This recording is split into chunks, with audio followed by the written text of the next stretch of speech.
Hi people, Brother Odunlade Adekola has done it again. He has given us another banger, another blockbuster movie titled Alagbala, directed and produced by himself. When I started this movie, I just knew we're definitely going to have a part two and maybe a part three. Because it's Brother Odu. Remember the days of Oyunisi, Mufiolo Shaoko, Alanik Momoleko. It just doesn't end in part one. Anyway, the full movie is showing on OAFP TV. If you're yet to see the part one, run as fast as you can and go watch it now. Have seen it and I recommend it 100%. For me, it is solid 9.5. Now, let's talk about a few casts in the movie that did amazing well. We have Odunlade Adekola himself, who played the role of a pastor, Jide Awubono, who played the role of his younger brother named Bamitale, Jumoke Odetola played the role of Okin, a member of a powerful spiritual courtyard. Now, here is a summary of, the Part 1 movie.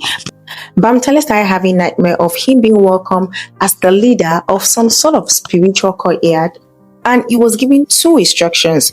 Now, the first one was that what he saw and heard that moment in the dream should be a secret, and he can't tell anyone about it. While the second instruction was that if he ever gets into any form of trouble, all he needed to do is open his mouth and say, Okin, make me fall. That's Okin, make me vanish or disappear. Now, when he woke up, he was confused like every other person. He even heard Okin's voice again after he was awake, reminding him that he should not tell anyone what he had seen or heard in his dream.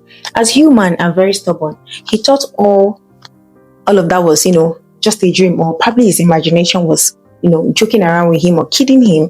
He went to see one of his respected Yoruba lecturer and started asking him what he thinks about dreams, his school of thought, are they real or not? But before he explains further, he heard Okin's voice again, instructing him not to share any information about the dream to anyone. So he stood up, scared, and left. On his way home, two strange incidents happened. He got hit by a car, and when the couple who hit him get down from their car, to apologize, they saw him alive and walking straight towards them. They started apologizing and rejecting at the same time because he was supposed to be dead or badly hurt because the car hit him well. So they got scared and drove off after, they drove off like immediately scared after, shockingly saying that he was completely fine. The second incident on his way home was when he mistakenly got shot with a gun. And surprisingly, he woke up, stood up like nothing happened. The guys who shot him even got scared and they flew away. Meanwhile, some other people in the community also saw exactly what happened. Himself as well. He knew that he just got shot, but he didn't die. Neither was he hurt. Same with the car incident. He was literally aware that he just cheated death twice. So when he got home, he told his older brother, who happens to be Brother Odunlade Adekola, who is also a pastor in this movie, his encounter, but he didn't take him serious at first. He even thought he was joking. Or he was like, oh, are you a DJ? Are you starting learning DJ? Little mule for me. But he eventually concluded that, he was being protected because of God's anointing on him. So his brother is benefiting from it. He even reminded him of a spiritual bath that he did for him sometimes back and told him that was what saved his life. Bamitale wasn't convinced though. Now remember, Bamitale was mistakenly shot, meaning the shot was meant for someone else who happens to be a criminal. Now he saw the miracle that happens with Bamitale. He didn't die or get hurt after he was shot. So he told his other gang member about the incident and they were interested in the power Bamitale has.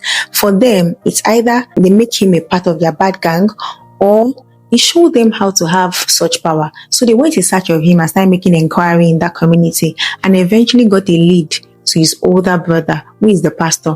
So they went to his mountain to see him so as to ask about Bamitale. Now, on this particular day, Bamitale went out for a job interview and got kidnapped with about 7 other people.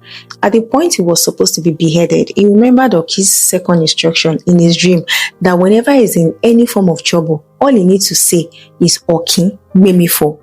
That's okay, make me vanish or disappear. So he said that and immediately he vanished into thin air. He met himself at Okin's house. She took him in. He was tired and rejecting. She gave him a glass of water and he slept off immediately. Now when he woke up, he saw that he was naked and Okin has made love to him. He was so angry with her and he left immediately.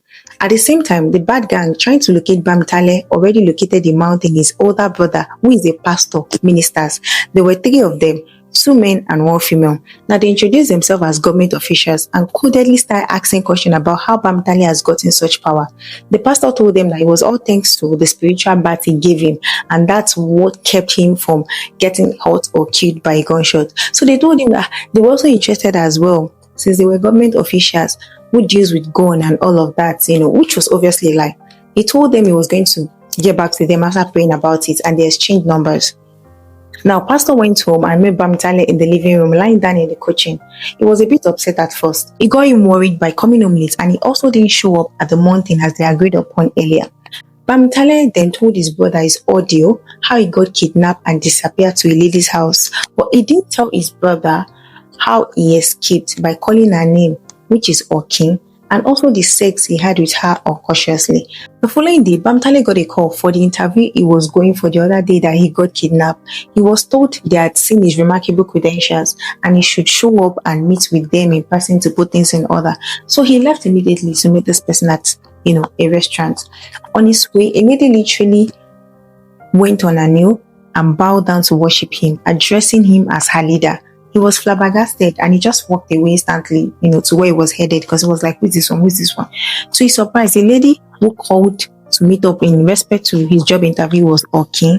He was so mad and told her to stay off his life, and he stormed off immediately. As he walked out, it transitioned into an unknown place, like a forest. He was scared, like, how did I get here? Same time, Okin appeared and told him that, I was talking to you and you just stormed off like that. That wasn't fair or nice. She went ahead and gave him another two instructions. Now, the first one is telling him that he has a leader seat in the courtyard and he has to take responsibility. He would have been dragged in if it was possible, but this was a leader position and can only be claimed by himself. And all he needs to do is say, open the door, I am ready. But he says that no trouble or evil will befall him ever again. Now, Bamitale was furious hearing that. He told her that she wasn't making any sense. She was sick in the brain. She should just leave him alone. Now, the second instruction was Okin giving him an ATM card with 200 million naira in the account. It was his to spend with no specific PIN number. Any four figure he liked could be used anytime, and it doesn't have to be the same number consistently. How sweet is that? Well, she vanished and told him when he's ready to leave, he should say the magic word, okay, before. Now, back home, Bamitale's brother, Pastor Odunlade Adekola, gave the bad gang a spiritual bath that he believes was what protected his brother, Bamitale, from the gunshots the other day. He even went further by staking his life that no gunshot would hurt them. They paid him $1 million and left, thinking that they were empowered, and went straight to face their enemy, which was another bad gang. About 2 of this gang got killed, and the one who escaped came to meet the pastor and was going to kill him for deceiving them that they now have a supernatural power. At the point of this attack, Bamitale happens to be with his brother, and as he was about to be shot alongside his brother Odunlade Adekola, the pastor, he voiced out to them, disappear and die. And immediately they disappeared into thin air. Odunlade Adekola, his brother, who is the pastor, was shocked, and that was how the part 1 ended. I mean, guys, I can't wait for the part 2. We just might have a part 3. I mean, who knows? His brother Odunlade Adekola. Now he's going to start seeing his brother in a different light, like in a new light after that incident. Probably respecting him or more scared of his power. I mean, I can't wait, and I bet you can't wait as well. I'm sure Bamitale is going to accept his leadership power in the courtyard, but the question is, why even him? Why Bamitale? And what is Bamitale going to do with such power? If you have any guess, please tell me in the comment section. I'll be looking forward to all of it. Also, don't forget to subscribe and give me a thumbs up if you think I did a good job with the review of this movie. Thank you.